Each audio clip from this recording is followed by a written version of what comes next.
سعيدة قوي بجد بالملاية الجديدة.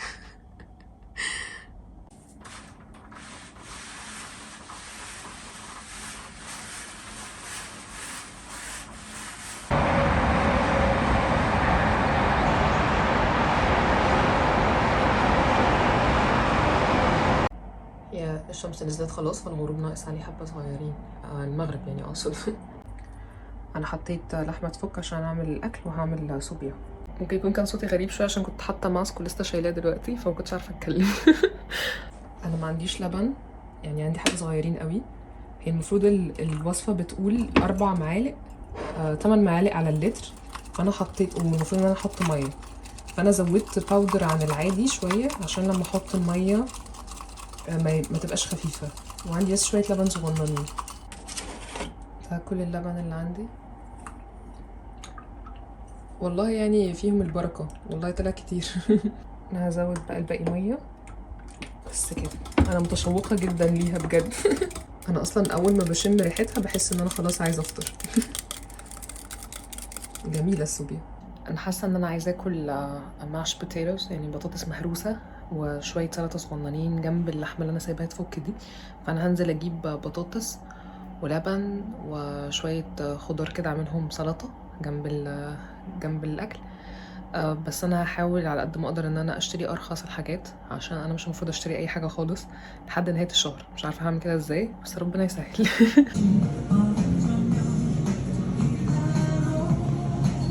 انا جبت 3 حاجات بس، والثلاث حاجات دول كلفوني 8000 وون، 8190 وون. وده بسبب ان المكرونه لوحدها ب 4600، واللبن ب 2600، والبروكلي ب 990. دي لقيت عليها عرض فعشان كده جبتها وقلت هعملها بالمكرونه. المكرونه في العادي بتبقى 1000 وون اقل من كده، بس عشان دي مكرونه براون فعشان كده هي غاليه شويه. يعني في العادي المكرونه بتبقى ب 3000 وشويه مثلا، لكن دي ب 4000، 4000 وشويه. واللبن ده انا دايما بجيب لبن اغلى من ده بكتير، هو بيبقى كميته اكبر وما بيبقاش كده، بيبقى الهول فريش، بس انا جايباه علشان اوفر. فتقريبا اللي انا وفرته في اللبن دفعته في المكرونه. بس يعني انا كده كنت اجيب المكرونه دي، فانا وفرت في اللبن عشان ما كنتش عايزه مكرونه بيضه، كنت عايزه مكرونه هول ويت. معلش بقى.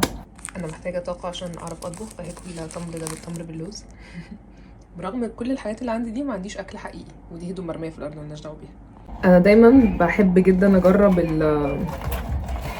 اللبن ده. انا اول مره اجربه اللبن ده، يا رب يبقى حلو. انا مش لازم يعني يكون رهيب يعني، بس يا رب يكون لذيذ يعني.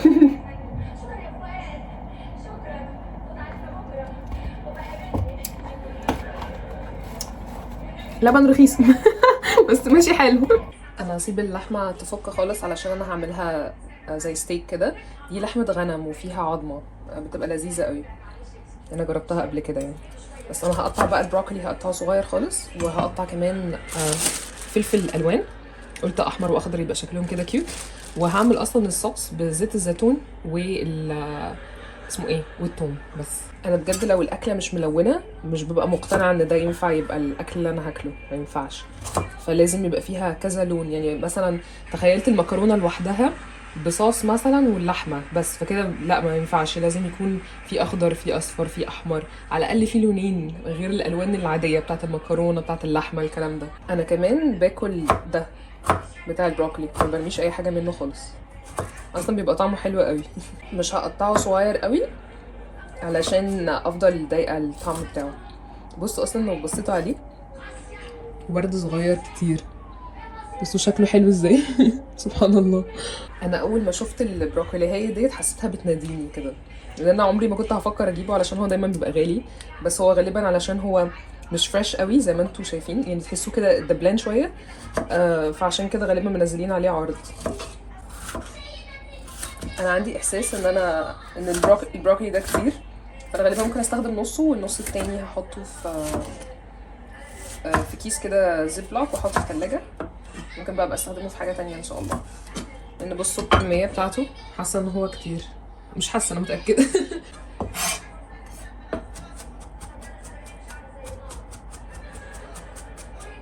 انا هسلق بقى المكرونه وهعمل جنبها اللحمه. او هعمل اللحمه وانا بعمل الخضار في نفس الوقت. هي الميه غليت، انا هحط بقى مكرونه. انا مش شايفه انا بحط ايه. مش راضيه تنزل. ثانيه واحده، احط شويه ربما ما ادلقهاش كلها.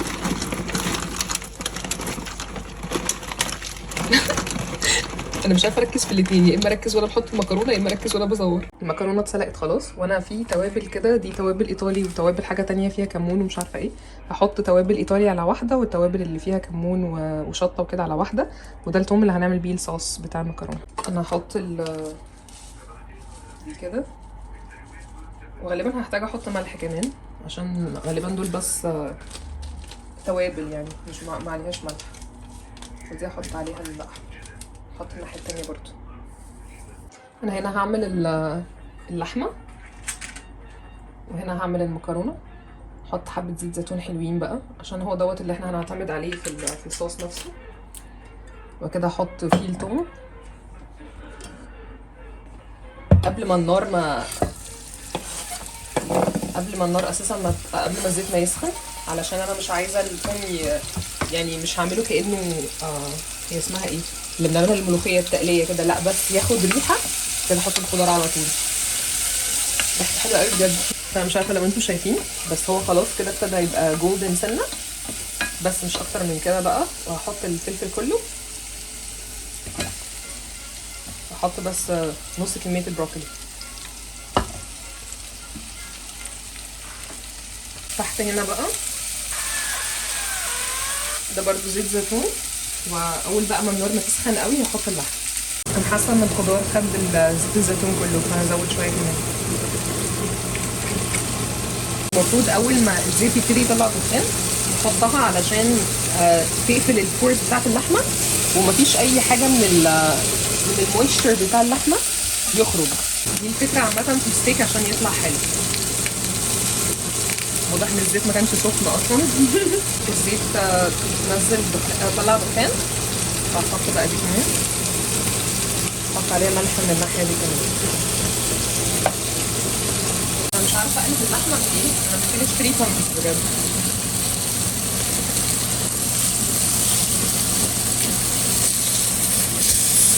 انا هحط المكرونه هنا كمان، هحاول اوقفها كده علشان ايه تستوي من الناحيه الثانيه اللي هي النواحي الجناب. شكلهم غريب قوي وهم واقفين كده. انا خلاص خلصت، هغرف بقى، نقفل على الاتنين. مش عارفه لو انتوا شايفين، ان شاء الله انتوا شايفين اللحمه المفروض ترتاح شويه وبعد كده تتاكل.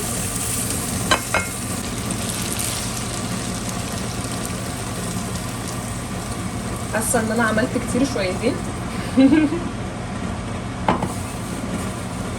بغض النظر عن الكركبه الكتير، نحط بس رشه زيت زيتون كده بس كده. انا فتحت الشباك والشفاط عشان الدخان هيموتني بجد. بس يلا بقى اتفرج على حاجه وناكل. بوحه شغاله على روتانا كوميدي، بس انا هدور على حاجه تانية اتفرج عليها.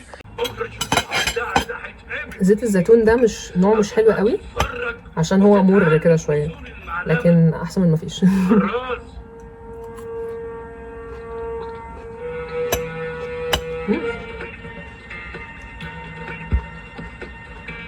حلو قوي. بس ناقصه ملح، بس انا سعيده.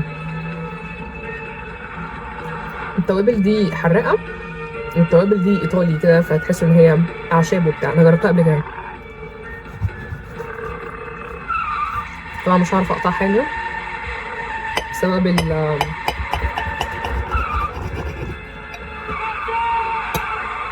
بصوا بقى، بصوا جوسي ازاي. انا كنت قاعده بقالي كتير قوي بعمل اديتنج للفيديو، وهو دلوقتي بيتعمل له اكسبورت. اشوف بقى حاجه اكلها او بفكر اذاكر او انام. عندي مشاعر كتير قوي مختلطه، مش عارفه اعمل ايه بالظبط.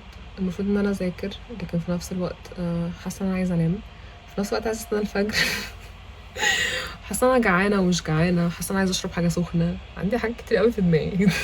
انا هعمل سحور خفيف، هحط فراوله وعليها زي سيريالز كده، وبفكر بحط زبادي ولا لبن، مش عارفه.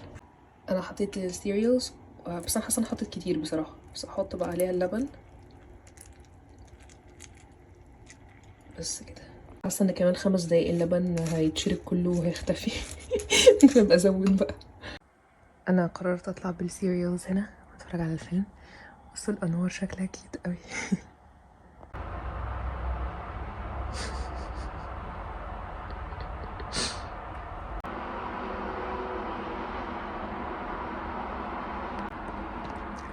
كنت بمسح الارض، بس مسحتها بقى بذمه، اللي هو جبت حاجه وقعدت ادعك في الارض عشان كانت مش نضيفه ومش عجباني.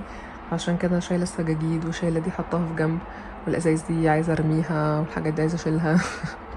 بس قررت ان انا اسيب كل ده واقعد اعمل اديتنج لفيديو شويه لحد ما الارض ما تنشف يعني، بس هي نشفت خلاص. بس الشمس شكلها حلو قوي بجد.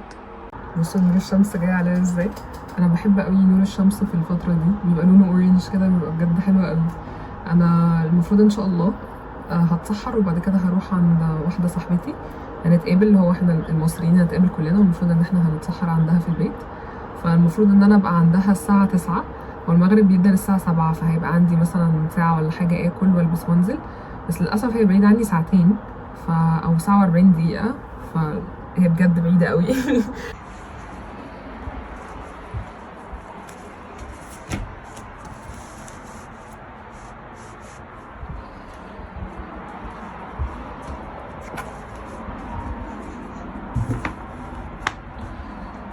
دي كل ما بنضفها برضو بيفضل في حاجات لازقه فيها، فبتبقى محتاجه تتلم.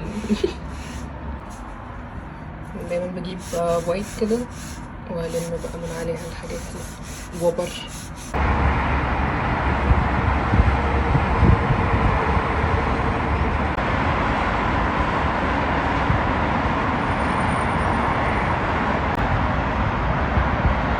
بس بجد جميله ازاي. المغرب خلاص ادن وعملت صوبيا، اللي عايم على الوش ده جوز هند.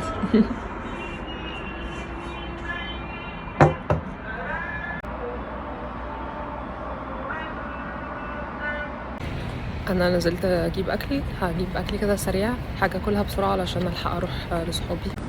المحل ده صدع كيمباب، صدع يعني رخيص، كيمباب يعني كيمباب رخيص، وانا عايزه حاجه رخيصه دلوقتي في حياتي.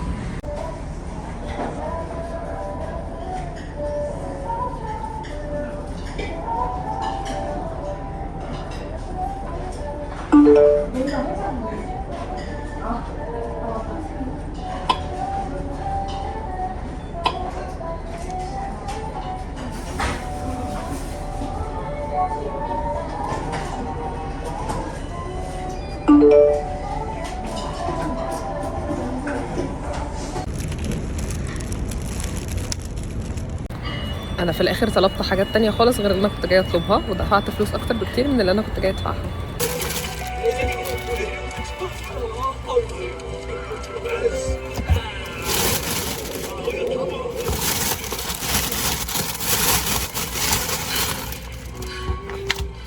انا بتفرج على تمثيليه كوري اتفرجت عليها قبل كده، بوكم بابي بيبي ديسيو، يعني ديت المفروض نحطها على الرز. انا جايبه رز كده ستير فرايد، بس انا هفتحه واوريكم. دي بيدوها لكم كده عشان تفتحوا بيها الباكج. هحط الصوص ده على الرز.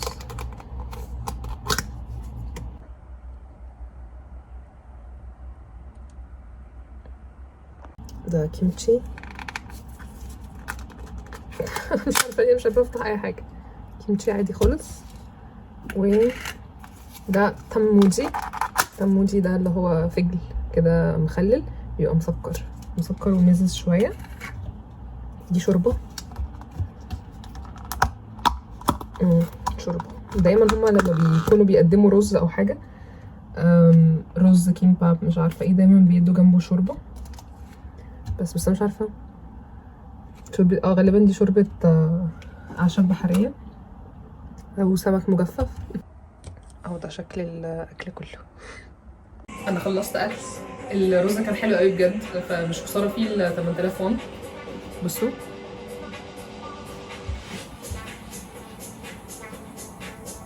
لا، المفروض بقى انزل عشان انا متاخره، المفروض ابقى عندهم 9 والساعه دلوقتي 9.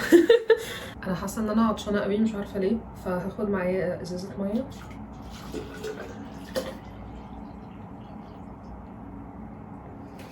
مش عارفه ايه الجفاف ده. انا حاسه ان انا مش قادره انزل بجد، حاسه ان انا عايزه اطلع انام، اطلع هنا يعني. بس انا عارفه ان انا لما اقابلهم، حطيت برفيوم في بقي، لما اقابلهم احس بطاقه، صح؟ انا حاسه بكده. يلا بينا. بصوا دول بينوروا في الضلمه.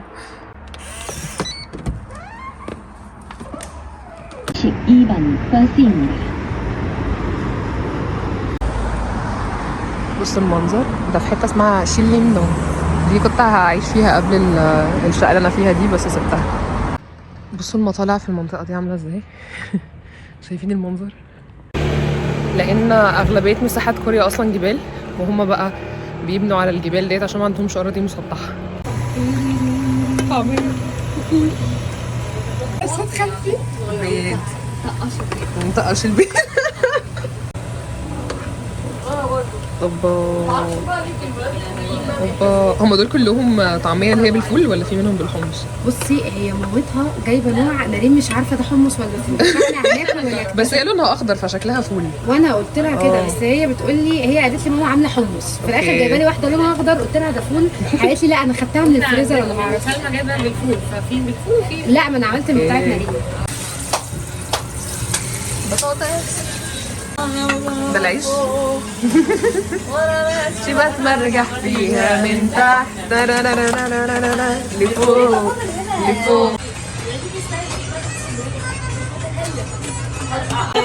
اوه ماي جاد، ايه الحلاوه دي. تسلم ايدك يا سلمى والله، والله بجد عليا حبيبتي على المجهود ده والله. عايزين بيبسي معاها ولا نعمل شاي بعدها ولا ايه؟ بسم الله معاكي حاجه؟ شاي بلبن، شاي بلبن، شاي بنعناع بس لسه يكمل. شاي بلبن، شاي بلبن. دي صواري، طب ما تفتحوا الكنافه ايه صواري. ده الكنافه؟ الكنافه واو لا لا لا لا لا لا، ده بتاع ده بقلاوه.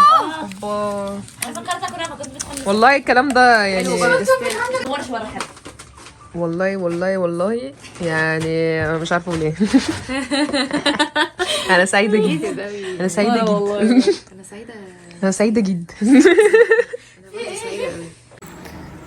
خلاص ماشيين، خلاص ماشيين، خلاص ماشيين، خلاص ماشيين. لا بغض النظر عن اللي هي بتعمل، احنا خلاص ماشيين. الشمس بتطلع. بصوا المنظر حلو قوي. ايوه قوي بجد. الايام المشمسه بالنسبه لي ايام سعيده قوي، ان انا بحس ان الشمس بتدخل تغير من كل حاجه، كل حاجه بيبقى شكلها احلى، والتفاصيل بتاعتها بتبقى باينه اكتر، والالوان بتاعتها بتبقى باينه اكتر وبتبقى مبهجه جدا. تحس ان كل حاجه مبسوطه، حتى لو الحاجات ديت جماد مش حاجات حيه، تحس ان هي مبسوطه ان شعاع الشمس جاي عليها.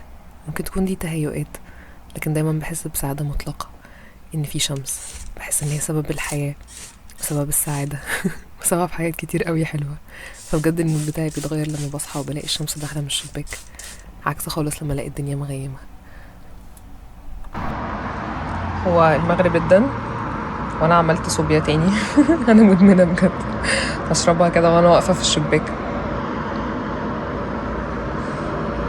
انا بجد متضايقه قوي ان رمضان خلاص ناقص له 2 أو 3 ويخلص. بجد انا مش مصدقه اصلا. انا لبست عشان هنزل اروح دايسو قبل ما يقفل، عشان هو ناقص له حبه صغيرين ويقفل خلاص. محتاجه اجيب مناديل تواليت عشان خلاص هتخلص، ومحتاجه كمان اجيب ليفه مواعين عشان يا عيني حالتها صعبه جدا. بس هما دول الحاجتين الوحيدين اللي انا الحاجتين الوحيدتين اللي انا هجيبهم علشان البادجت. بس كنت بفضي التلاجة، كنت برمي حاجات بايظه كتير بقالها حبه حلوين، ما كنتش عايزه ان انا افتحهم ولا اعمل حاجه. من ساعه ما سافرت مصر كان في علبتين صلصه كده فكانوا باظوا، ما كنتش استلمتهم، كان وبقى يتشكت كل حاجه عشان اشوف لو في اي حاجه تانية بايظه ولا لا. بس فانا هرميهم بقى وانا نازله، والجو المفروض ان هو دافي، بس انا غالبا هحتاج ان انا اخد جاكيت just in case. انا لسه ما اكلتش، بس انا بفكر اعمل حاجه بسيطه خالص. بفكر اجيب نودلز من تحت، اللي هي النودلز اللي هي بتبقى رخيصه دي، وهعمل فراخ، هقطع فراخ وبروكلي، وبقى النودلز دي بالصوص ده. بفكر اعمل كده، حاسه ان هي فكره لذيذه ومش مكلفه. الجو اليومين دول غريب قوي، يعني انا مش قادره احدد ان هو يبقى الجاكيت ده ولا الجاكيت ده تقيل، وبرده الجاكيت التاني خفيف، فانا مش عارفه انهي جاكيت ينفع. الجو غريب قوي ومتغير جدا ومتقلب جدا، بس النهارده بجد كان دافئ قوي لدرجه ان انا بتحس ان انا لو نزلت بنص كم عادي مش هتضايق. انا عرفت الموضوع ده وانا واقفه في الشباك يعني، بس انا ما نزلتش اكشلي لسه النهارده، لسه دلوقتي اول مره هنزل. بس هننزل بقى نجيب الحاجات دي بسرعه والنودلز وكده ونرجع ناكل. انا خدت معايا شوكولاته جاست ان كيس عشان عارفه ان انا ممكن السكر ينزل في دمي فجاه عشان ما اكلتش حاجه.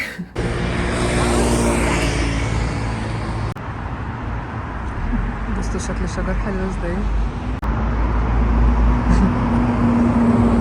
انا الفتره دي بحاول ما اخليش في حياتي اي علاقات غير العلاقات بس اللي بتحسسني بالبيس، بالسلام. لكن تفتكروا علشان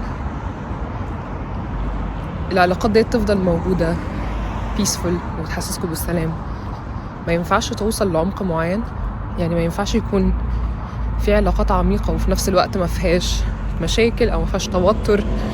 لا، 3/4 الوقت او اغلبيه الوقت بتحسسكم بالسلام النفسي، وان هي علاقه انتوا حابين ان هي تبقى موجوده في حياتكم. ولا كل ما العلاقه تبقى عميقه اكتر او اقوى، كل ما احنا مضطرين ان احنا نواجه توتر كتير قوي في العلاقات ديت ومشاكل كتير نحاول نحلها. مش قادره اعرف بصراحه، لان انا ما عنديش طاقه ان انا اقدر ادخل في الفتره ديت في علاقات تحسسني بالتوتر باي شكل من الاشكال، او محتاجه مجهود علشان تبقى كويسه وموجوده. وفي نفس الوقت ممكن اخسر حد يكون كان هيبقى انسان كويس او انسانه كويسه لو انا حطيت شويه مجهود في العلاقه، فاهميني؟ بصوا الشجر. والله جميل قوي، جميل الصبح وبالليل وعلى طول بجد. بصوا بجد.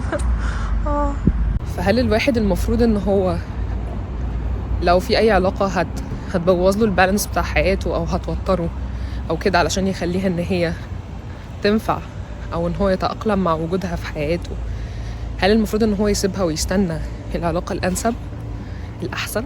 انا بقى بتكلم علاقة من ناحية علاقات حب او علاقات صداقة، يعني عشان ديت العلاقات اللي احنا بنقدر نختارها. عيلتنا ما بنقدرش نختارها، لكن برضو بنختار احنا نبعد عنهم، نبعد عن مين ونقرب من مين.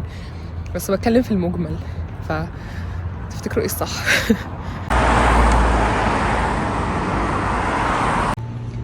وصلت دايسو، ناقص له نص ساعة ويقفل، بس مش معايا فلوس اعمل شوبينج لحاجات كتير. هو يا اما كده يا اما كده، يا اما باجي متأخر فملحقش اشتري حاجة، يا اما باجي بدري ومعرفش برضه اشتري حاجة عشان مش معايا فلوس.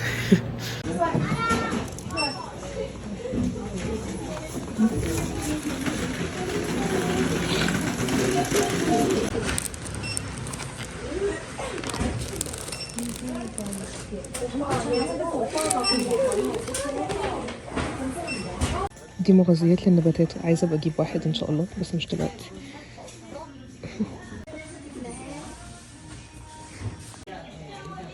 بصوا دول حاجات ممكن تلزقوا على الارض او على الحيطان وبجد تغيروا منظر كل حاجة. موضوع جامد قوي. هنا كمان بصوا الاطباق دي صغننة قد ايه، دي يتحط فيها ايه، صوصز. صغننة قوي.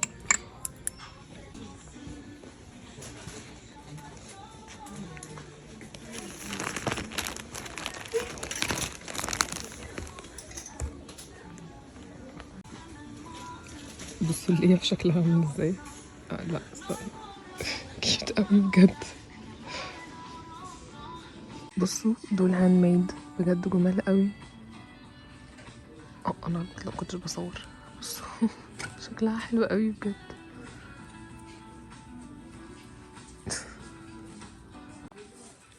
دي بتاعت مواعين. ده توست غالبا. انا ده النوع اللي انا بحبه عشان في ناحية ناعمة وناحية خشنة، فعشان كده بجيب ده دايما. كان نفسي اجيب الحاجات اللي شكلها كيوت دي، بس ده ما اثرش معايا في حاجة. انا بحب الحاجات المعمولة بالخشب دي جدا بجد. بصوا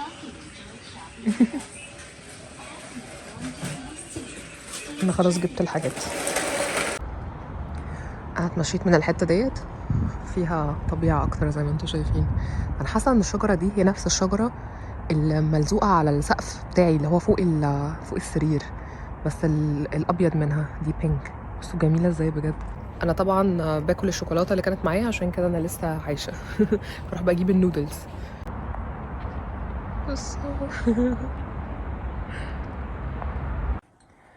انا هحط المناديل دي كده هنا عشان اغيرها على طول. وباقي المناديل بحطها فوق هنا. انا جبت الراميون دي، مش عارفه بصراحه لو هتبقى كفايه عشان تشبعني، بس احنا هنحاول نحط معاها خضار وفراخ وكده. مش خضار يعني، هو بروكلي بس، فان شاء الله تبقى كفايه. انا في عندي هنا ده صدر فراخ بيبقى جاهز، هو اصلا مستوي. وكمان هنا دي البروكلي ده، فهم دولت اللي احنا هنعملهم مع النودلز.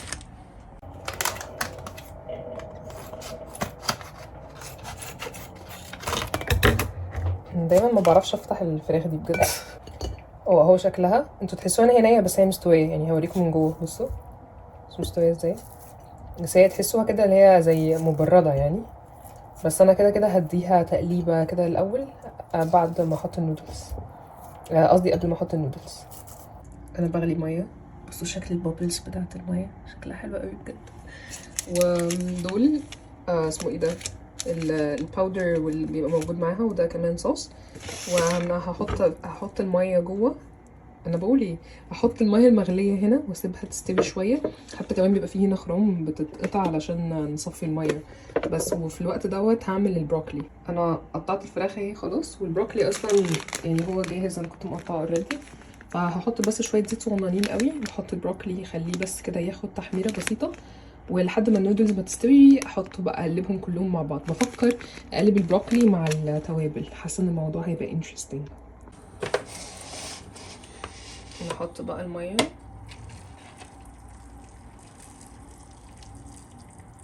نسيبها كده مع نفسها. نقفل دي. ممكن بقى اجيب الطاسه دي هنا، كنت عايزاها تفضل مقفوله. فحطيت عليها البتاع البروكلي. انا هعمل كده فعلا، هحط التوابل هنا. انا مش عارفه ليه انا عندي فشل في ان انا افتح اي حاجه. الموضوع ده انا فاشله فيه جدا. تفتكروا اسيبها تتحمر سنه الاول؟ هسيبها بس تتحمر سنه الاول، وبعد كده احط التوابل، عشان مش عايزه ريحه التوابل تبقى قويه قوي في الشقه. انا عارفه انها ممكن تبقى توليفه غريبه، لكن انا هحط جنبها كيمتشي، بس ده كيمتشي بصل اخضر. هما الكوريين دايما اغلبيه الوقت يعني بياكلوا كيمتشي اللي هو العادي جنب الراميون وكده، بس انا ما عنديش كيمتشي عادي. انا بصراحه كنت شاريه على انه كيمتشي عادي، بس انا ما سالتش الست بذمه يعني. انا ايه، قلت لها ده كيمتشي، قالت لي كيمتشي. قلت لها بكام، قالت لي بكذا. قلت لها هاتيه بس، قلت بقى هروح اكتشف هو ايه، بس وطلع بصل اخضر. هو البروكلي ابتدى يستوي يعني، بس هو لسه مستويش قوي. انا مش عارفه، عندي احساس ان انا المفروض ازود الزيت شويه عشان هو شرب كل الزيت، بس انا مش عايزه احط زيت تاني. تفتكروا دي فيها زيت؟ اجرب احط دي، مش عارفه.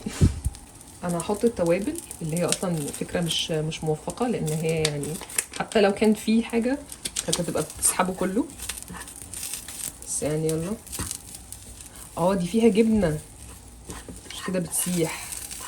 اوبا. طيب انا هضطر بقى احط الفراخ علشان توقف شويه من الكارثه اللي بتحصل دي. ان شاء الله هتطلع حلوه ان شاء الله. احنا بقى نحط بقى ده كمان عشان ايه، اي حاجه تطري اي حاجه بجد. انا عارفه ان انا هحتاج شويه ميه كده كده، بس يعني ايه، خلينا نحط الصوص عشان الباودر ده بس يبطل تحميص. الريحه حلوه جدا بغض النظر عن الكارثه اللي انا عاملاها دي، بس ريحه حلوه جدا. احط بس شويه ميه كده عشان ايه، بطل السوا. شغل ده. يا لا. النودلز شكلها استوى خلاص. احط كده، حتى لو وقعت شويه ميه مش حوار يعني. بالنسبه لي كده هي خلاص خلصت. حاسه ان البروكلي هو اللي خد الصوص كله، هو والفراخ اصلا مش النودلز، بس يلا مش مشكله. اهي دي كلها محاولات مني ان انا اخلي الموضوع صحي. اهو الاكل. بصوا اتفرج على حاجه بقى. اوبس. اكتشفت ان الدولاب مفتوح. مش عايزه ريحه الاكل تدخل للهدوم. انا حاسه انها انشف شويه من ما انا كنت عايزه، يعني كنت عايزاها تبقى صاصي اكتر من كده شويه.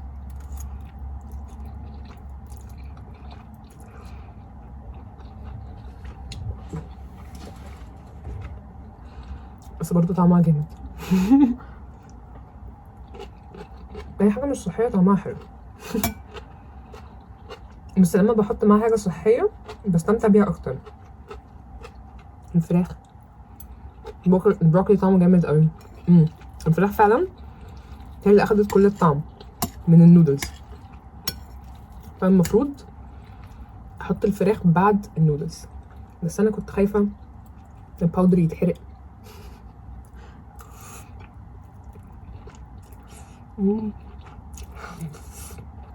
سخنة قوي. تفتكروا بقى الكيمتشي هيمشي معاها؟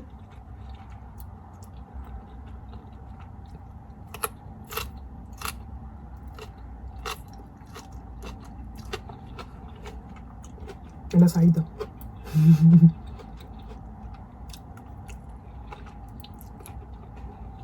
تحس ان انا مش باكل حاجة مش صحية يعني. خضار اهو، خضار، فراخ. انا كان عندي نية كويسة والله ان انا اذاكر شوية، لكن انا نفسي جدا في تشوكلت كيك ومش عايزة انزل ان انا اشتريها علشان الفلوس obviously، بس انا عندي actually حاجاتها كلها تقريبا. فانا هعملها، هحاول ان انا اعملها. انا بصيت كده على الريسبي اللي هي لشخص واحد بس، عارفين اللي هي الماك كيك ديت، فانا هعملها اللي هي تخلص في مره واحده. بس انا هوريكم هي الوصفه، فانا بقى هحاول ان انا امشي عليها. بس انا ما عنديش فانيليا، فمش عارفه الصراحه اعمل ايه بدل الفانيليا. بس هي كده كده ما فيهاش بيض، فمش هحتاج الفانيليا عشان الزفاره، فهنجرب يعني. انا جربت اعملها قبل كده من غير البيكنج باودر وكانت عامله زي البراونيز كده عشان ما نفشتش. المفروض ان الريسبي دي بتتعمل في الميكرويف، بس انا ما عنديش. بس هم قالوا عادي ممكن برضه احطها في الفرن بتاعي الصغنن ده. وانا عندي علبه كده اللي هي بقدر ان انا احفظ فيها الاكل وفي نفس الوقت بقدر ادخلها الفرن. فانا استخدمتها قبل كده والحمد لله ما اتكسرتش ولا حصل حاجه. فدي اللي انا هستخدمها واعمل فيها الكيك، ويا رب تظبط عشان انا بجد نفسي في شوكليت كيك بقالي كتير قوي. وكنت عماله يعني دايما في كوريا مش بلاقي شوكليت كيك اللي هي شوكليت كيك عاديه كده تتاكل تحسوها يعني ما فيهاش كريمه كتير او كده، اللي هو تحسوا بتكستشر الشوكليت كيك نفسها، الا في مكان اسمه توسم. يا لهوي يعملها تحفه، بحس ان انا باكل شوكولاته بس كده بيور. يا خرابي يا خرابي بجد. بس اصلا الكيكايه بتمن وجبه. اقصد سلايس الكيكه بتمن وجبه، مش كيكايه كامله، سلايس بس.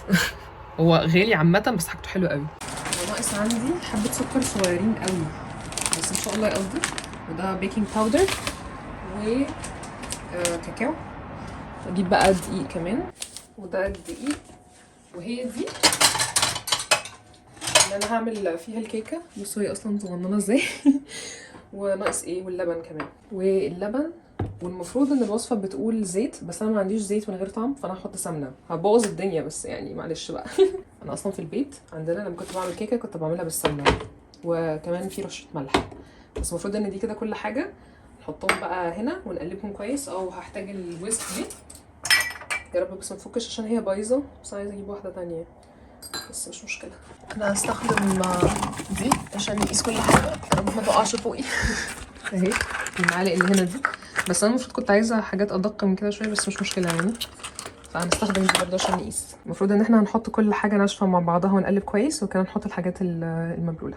الوصفه بتقول زي ما قلت لكم كده ان احنا هنحط كله الناشف على بعضه. فانا حطيت 3 معالق دقيق ومعلقتين سكر ومعلقه كاكاو، كلهم معالق كبيره اللي هي المعلقه دي. بس المفروض بقى ان انا هخلطهم مع بعض. انا عايزه اقول لكم ان السكر قضى معايا بالظبط، سبحان الله. صح. والمفروض كمان في رشه ملح.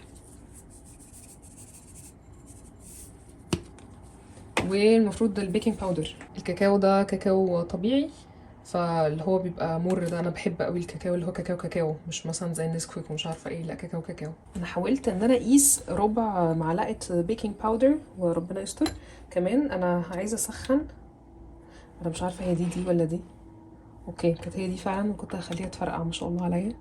بس احنا عايزين النار دي. فبس بسخونيه يعني دي هسخنها شويه واحط فيها السمنه على طول. المفروض بقى ان احنا نقلبها كويس قوي الحاجات الناشفه، وبعد كده بقى نحط الحاجات المبلوله اللي هو زيت ولبن بس كده.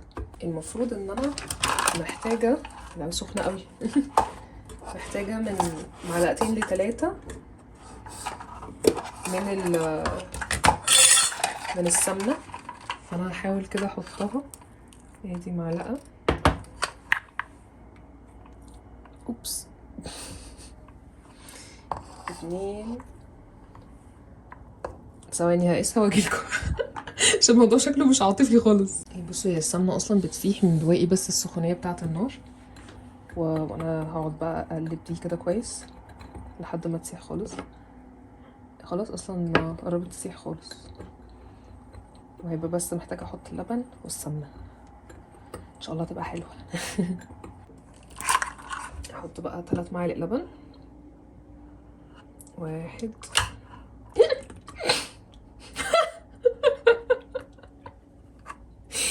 طب دي نعتبرها قد ايه دي؟ نعتبرها محتاجين بس كمان كده. احط كمان السمنه. والله انا اغلبيه الوقت ببقى ناجحه في الحاجات دي، والله مش عارفه ايه اللي حصل. اقلبها بقى. المفروض الكيك بتبقى مش العجينه بتاعتها بتبقى ميايه يعني ليكويدي كده شويه، مش بتبقى اللي هي بتبقى ما بين الاتنين يعني. بس فانا لو حسيت ان هي تقيله قوي هزود شويه لبن تاني. او انا همشي على الوصفه وخلاص، انا مش هعمل حاجه من دماغي. انا هقعد بقى اعملها كده شويه وبعد كده اصور لكم بقى شكلها عامل ازاي. هي الوصفه مش بتقول كده، بس انا عندي شوكليت كده، بس انا هي طعمها لوحدها مش حلو بصراحه، بس فانا قلت بقى يعني استفيد منها، بس مش هحط كتير عشان لو ضايقني طعمها. هقطع كده كام حته،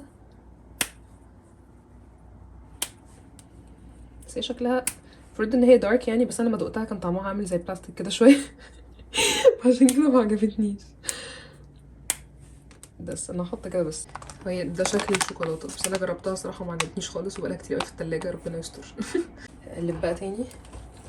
انا حاسه انها تقيله قوي، حاسه انها محتاجه شويه لبن، بس انا مش عايزه افتي. بلاش افتي احسن، بلاش افتي. بس يعني ممكن تكون عشان انا وقعت اللبن مش الكميه الصح. هحط بس سنه صغننه بس كده عشان انا مش مستريحه لها. وانا كده خلاص خلصتها. انا همسحها من الاطراف وهروح واسمه ايه ده، وشغلت الفرن على درجه حراره 170. المفروض نحطها ربع ساعه بس. اخر تقليبه كده. مفيش حد بقى يتخانق معايا عشان مين اللي يلحس دي، انا اللي هلحسها. كنا دايما بنتخانق واحنا اطفال مين اللي يلحس الحاجات بتاعت الكيك. احطها بقى. بص بقى وانا بصور بايد واحده وبخاطر بكل حاجه عشان اشارك كل لحظه. ايه ده ايه الاصوات الغريبه دي؟ درجه حراره 170 ربع ساعه. نزودها بس كده شويه عشان تبقى ربع ساعه بالظبط. ما كنتش بصور، بس كده زي الفل. ان شاء الله تبقى كيكه موفقه وناجحه باذن الله. بصوا عدد 15 دقيقة على درجة حرارة 170. بصوا شكلها كيوت قوي. انا هسيبها بقى تبرد خالص كده ابقى اكلها. تبقى مثلا نصايه كده ولا حاجة. ان شاء الله تكون استوت.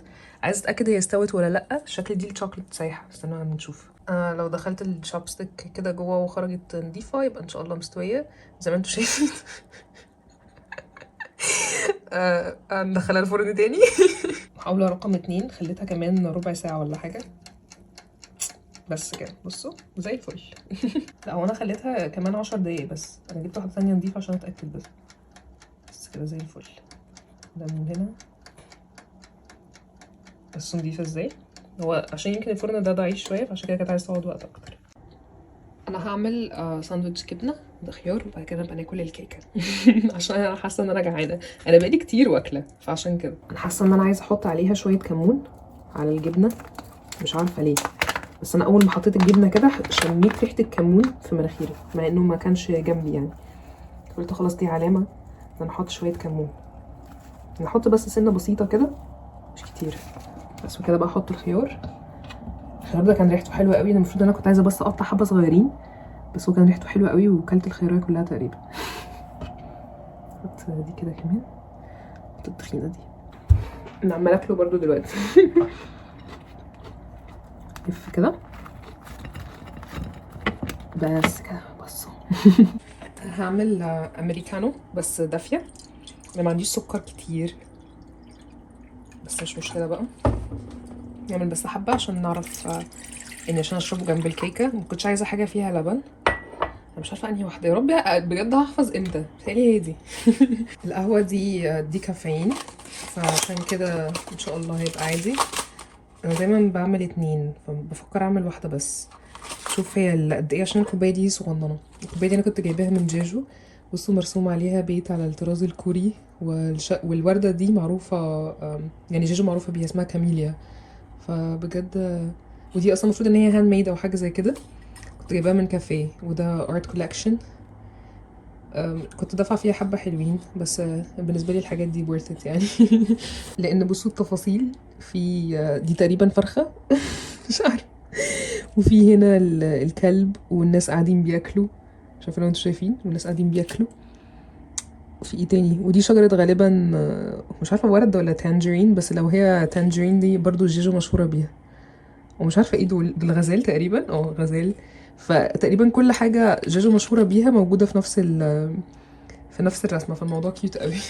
اللي مش عارف، انا كنت عايشه في جيجو لمده 1.5 سنه عشان كنت بتعلم اللغه هناك. وبعد كده بقى جيت هنا عشان اعمل الماسترز ديجري بتاعتي في سول. ما كانش اختياري، كان اختيار المنحه عشان مش احنا اللي بنختار المكان اللي احنا نتعلم فيه اللغه. انا مش عارفه لو انا هحتاج قهوه تاني. انا حطيت كيس واحد بس بعد كده بقى هشوف. لو حسيتها خفيفه قوي هاجي احط تاني.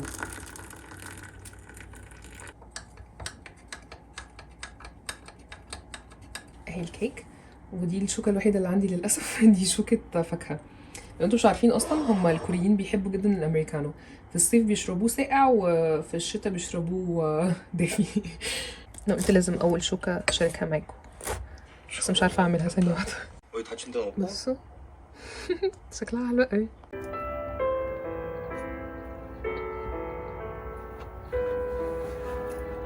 배고프지? انا فخوره 밥 بنفسي. 먹으러 가자. 너 먹는 거 좋아하잖아.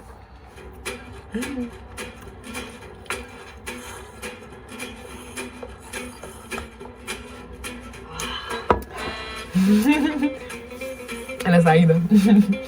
احلى سحور، احلى سحور، احلى سحور. بصوا عامله ازاي عن قرب. انا مش عارفه لو انتوا شايفين. بصوا. كيكه بجد ايه. بالشوكليت سايحه جواها. انا سعيده جدا بيها بجد.